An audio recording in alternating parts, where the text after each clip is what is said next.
Selamat pagi, selamat hari Minggu kakak ucapkan untuk adik-adik semua. Apa kabarnya adik-adik hari ini? Kakak harap adik-adik dalam keadaan yang sehat dan tetap sukacita. Wah, rasanya kakak kangen sekali ingin bertemu dengan adik-adik. Tapi sabar dulu ya adik-adik, supaya kita semua tetap sehat, kita tetap tinggal di rumah dahulu. Nanti kalau keadaan sudah baik, kita pasti bertemu lagi di sekolah minggu. Jadi untuk hari ini, adik-adik tetap ibadah di rumah dulu ya, bersama papa, mama, kakak, adik, dan semua orang yang ada di rumah adik-adik. Nah, untuk memulai cerita kita hari ini, kita mau bernyanyi satu lagu dulu nih adik-adik. Lagu ini adik-adik pasti sudah tahu. Jadi adik-adik ikut bergerak dan bernyanyi di rumah ya. Kita mau nyanyi satu lagu, Kasih Yesus Indah Indah Indah Oh Indah. Supaya lebih semangat, kakak panggil dulu ya Kaleb dan Kaim untuk menemani kakak bernyanyi di tempat ini.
Sebelum kita mendengarkan cerita hari ini.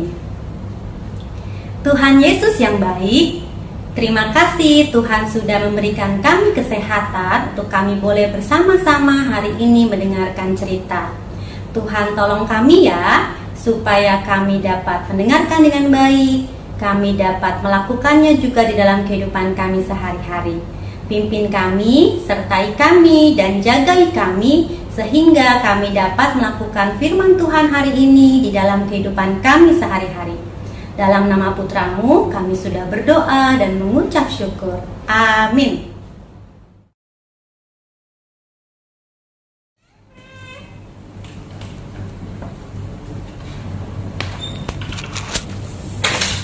Aduh, sakit. Udah, kenapa dek? Sini mas bantu. Makasih mas.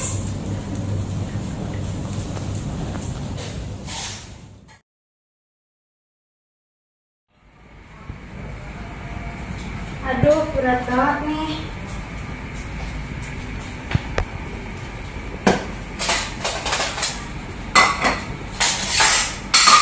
Hai dek. Hai kak, ada yang perlu dibantu?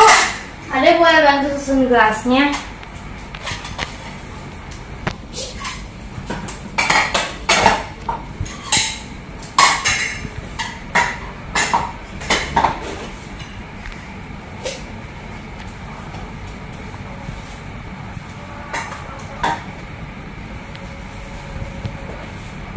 Terima kasih ya dek, pekerjaan kakak jadi gak berat lagi.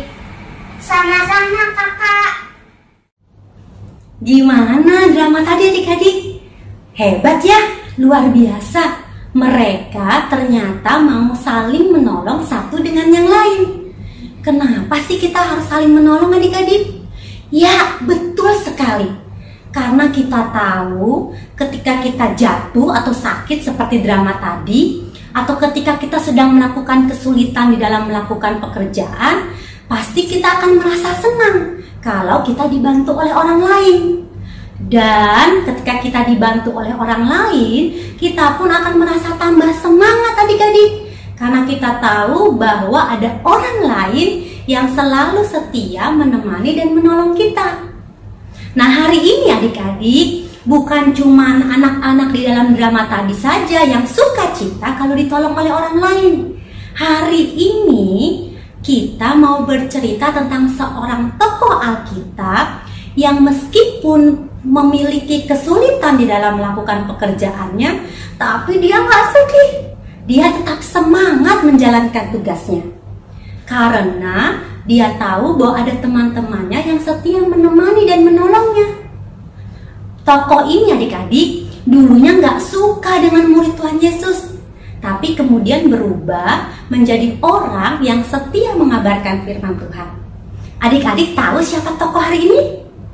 Ya, betul sekali. Tokoh hari ini adalah Bapak Paulus. Adik-adik dengarkan ya ceritanya ya.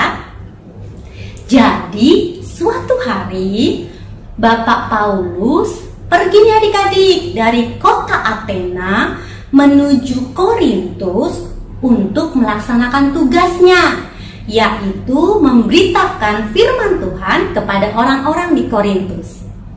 Sesampainya di Korintus, Bapak Paulus bertemu dengan sepasang suami istri, namanya Bapak Aquila dan Ibu Priscilla yang berasal dari Pontus.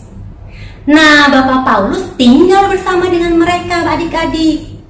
Bapak Aquila dan Ibu Priscilla adalah tukang pembuat kemah. Bapak Paulus tinggal bersama dengan mereka. Bahkan Bapak Paulus membantu mereka untuk membuat kemah. Tapi tenang saja adik-adik, meskipun Bapak Paulus membuat kemah, Bapak Paulus tidak melupakan tugasnya, yaitu menceritakan firman Tuhan kepada orang-orang di Korintus. Sampai beberapa saat kemudian, datanglah nih teman-teman Bapak Paulus yang bernama Silas dan Timotius yang berasal dari Makedonia. Mereka datang untuk menemani Bapak Paulus menjalankan tugasnya. Wah, Bapak Paulus tambah semangat adik-adik. Meskipun pada saat itu banyak orang yang gak suka dengan Bapak Paulus. Mereka memusuhi, bahkan membenci Bapak Paulus. Tapi Bapak Paulus tidak sedih. Bapak Paulus tetap bersuka cita menjalankan tugasnya. Karena Bapak Paulus tahu ada teman-temannya yang setia menemani dan menolongnya. Sampai beberapa hari kemudian, pergilah Bapak Paulus ke salah seorang temannya yang bernama Titius Justus. Rumah Titius Justus ini dekat di sebelah rumah ibadat adik-adik. Kalau zaman sekarang rumah ibadat bisa kita sebut gereja. Nah, Bapak Paulus mengajar di sana, menceritakan tentang firman Tuhan kepada orang-orang di rumah ibadat. Sampai pada akhirnya orang-orang di rumah ibadat menjadi percaya kepada Tuhan karena mendengarkan cerita Bapak Paulus. Bahkan ya adik-adik, kepala rumah ibadat yang bernama Crispus dan keluarganya juga menjadi percaya pada Tuhan. Nah, itu dia adik-adik cerita perjalanan Bapak Paulus di dalam menjalankan tugasnya di Korintus. Nggak gampang adik-adik. Di dalam menjalankan tugasnya, Bapak Paulus sering sekali menemui kesulitan.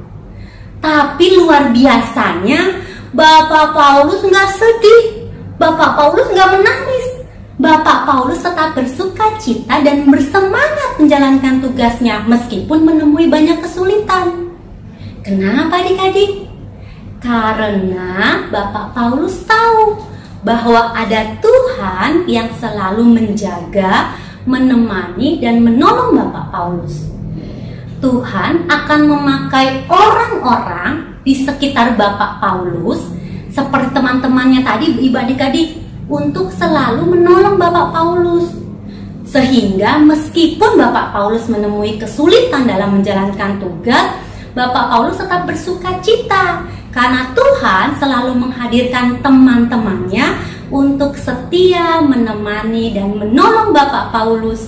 Sehingga pekerjaan yang tadinya terasa sulit Karena ada teman-temannya, jadi terasa ringan. Nah, bagaimana dengan adik-adik semua? Maukah adik-adik dipakai oleh Tuhan untuk menjadi penolong bagi orang lain? Sama seperti teman-teman Bapak Paulus tadi, adik-adik juga bisa loh dipakai oleh Tuhan untuk menjadi penolong. Kita dapat menolong siapa saja di sekitar kita dengan apapun yang bisa kita lakukan. Kayak tadi di drama tadi, kalau misalkan adik-adik melihat ada teman adik-adik yang terjatuh, adik-adik bisa membantu menolong. Kalau tadi ada kakaknya yang sedang kerepotan menyusun piring di meja makan, adik-adik juga bisa membantu menolongnya. Atau kalau nanti sudah sekolah, adik-adik melihat temennya ada yang nggak bawa pensil atau pulpen, adik-adik juga bisa meminjamkannya.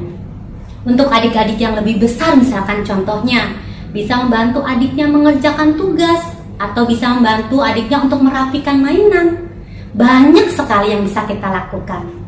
Kita pasti bisa menjadi penolong bagi orang lain, asalkan kita mau dipakai oleh Tuhan. Adik-adik juga pasti mau kan dipakai oleh Tuhan untuk menjadi penolong orang lain? Kakak yakin adik-adik pasti bisa menjadi penolong bagi orang lain. Ya, kita mau menutup cerita kita hari ini dengan bernyanyi satu lagu ya adik-adik ya. Kita mau nyanyi, kita kerja sama-sama.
Kita berdoa. Tuhan Yesus yang baik, terima kasih kalau hari ini kami boleh mendengarkan cerita. Kami hanya mohon Tuhan boleh membantu kami menjadi anak-anak yang taat dan bisa menjadi penolong bagi semua orang di sekitar kami. Tolong bantu kami ya Bapa, dan tolong kuatkan kami. Dalam nama Putramu kami berdoa. Amin.